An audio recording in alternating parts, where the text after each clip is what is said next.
बाबा भी फ्री में नहीं करता, बाबा भी इसकी कीमत चुकाता है कि मेरे ऊपर 10 मुकदमे लगे हुए रेप के, वो हटवा देना। बे भड़वी मेरे सामने बोलेगी ना, तेरे मुंह पे इतने मारूंगी ना कि तू सीधी हो जाएगी। पहले आप लोग इस वीडियो को देखें और उसके बाद में इस मुंडी बकरी के लिए मेरे तरफ से जवाब।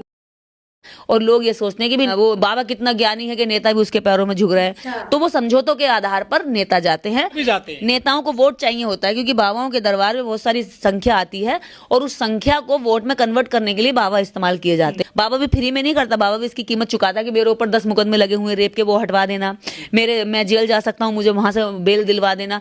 तो वो समझौतों के आधार पर नेता जाते हैं और लोग ये सोचते हैं कि भी वो बाबा कितना ज्ञानी है कि नेता भी उसके पैरों में झुक रहे हैं। तो ये सब जनता को दिखाने का एक अलग से पर्दा होता है जिसमें जनता गुमराह होती है। मकड़ी के जाल में जैसे मक्खी फंस जाती है, वैसे ही बाबाओं के जाल में धर्म के नाम पर, आस्था के नाम पर, कथाओं के नाम पर जनता फंसी हुई है। पैर पटक पटक के भले उसमें मर जाएगी लेकिन उसमें से निकल नहीं सकती। हम जैसे लोगों की अगर बात माने, हम जैसे लोगों को अगर सुने और इन तार्किक विचारों को सुने तो मुझे लगता है कि बाबाओं से अपने घर, अपने परिवार को बर्बाद होने से लोग बचा सकते हैं। चल चुपो, चुपो, एकदम नीली कबूतरी, एकदम चुपो। अबे नीले कबूतरों कहाँ मर गए हो, इसको रोको, वरना फिर आप ये कहोगे कि जातवाद करते हो, जातवाद करते हो। अरे जातवाद तो तुम खुद करने पे मजबूर करते हो इंसान को।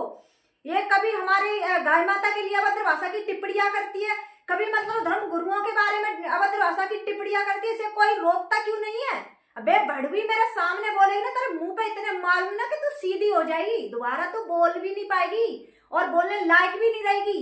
हमेशा जब देखो तब इसको मतलब कुछ मिलता ही नहीं है, कोई टॉपिक ही नहीं मिलता है। जब देखो तो मतलब कभी हमारी गाय को अभद्र भाषा की टिप्पणियां करती है, कभी मतलब हमारे भगवानों को अभद्र भाषा की टिप्पणियां करती है, कभी ये क्या कहते हैं हमारे धर्म गुरुओं को अभद्र भाषा की टिप्पणियां करती है। तो इसको नीले कबूतरों से मेरा निवेदन है, प्लीज इसे रोकने की कोशिश करें, वरना कोई हिंदुवादी हमारी बहन इसका मार मार के ना ऐसा भूसा बना देगी ना कि दोबारा ही बोलने लायक भी नहीं रहेगी। जिस तरीके से बोलती है, मतलब इसे मिलता क्या है, मतलब मिलता क्या है, तेरे को मिलता क्या है। अगर कुछ भी सही है कि अंधविश्वास ये वो फलाना ढिकाना, तू जिस तरीके से बोलती है तो अंधभक्त तो तुम हो, अंधभक्ति तो तुम फैलाते हो। जिस तरीके से हमारे भगवानों के बारे में बोल के कि भाई भगवान को मत मानो, ऐसे करो वैसे करो, बाबा को मत मानो, तो तुम सारे जगह अंधभक्ति से फैला रहे हो। और जो मतलब तुम चाहते हो, जो फिर कुछ भी लोग ऐसे बोलेंगे कि भाई ये लोग जातवाद करते हैं, जातवाद करते हैं, तो जातवाद करने पे मजबूर है नीले कबूतर, नीली कबूतरियां ही करती हैं, क्योंकि जिस तरीके से इनकी भाषा है, ऐसा कौन सा हिंदुवादी भाई बहन होगा जो इन्हें जवाब नहीं देगा। तो इसलिए कोई भी बात बोलने से पहले 1000 बार सोच के बोलना, वरना तेरे मुंह पे इतने मारूंगी ना मेरे सामने। अगर तूने इस तरीके से मेरे धर्म को, मेरे धर्म गुरुओं को अगर तूने अभद्र भाषा की टिप्पणियां करी ना किसी दिन, तो तेरा मुंह ना तोड़ दूंगी, इस बात को याद रख लियो। जिस तरीके से तू बोलती है ना, है एक बार तूने एक बार कौन सा बयान दिया था कि गाय तुम्हारी माता है तो बैल तुम्हारा बाप है। अबे भड़वी, अभी तेरे ऊपर कुछ बोला जाए, फिर तेरे ऊपर बोला जाए। तू जिस तरीके से तुम लोग जिसको मानते हो उसको मानते हो, तो हमारे तो कोई भाई बहन बोलते नहीं है।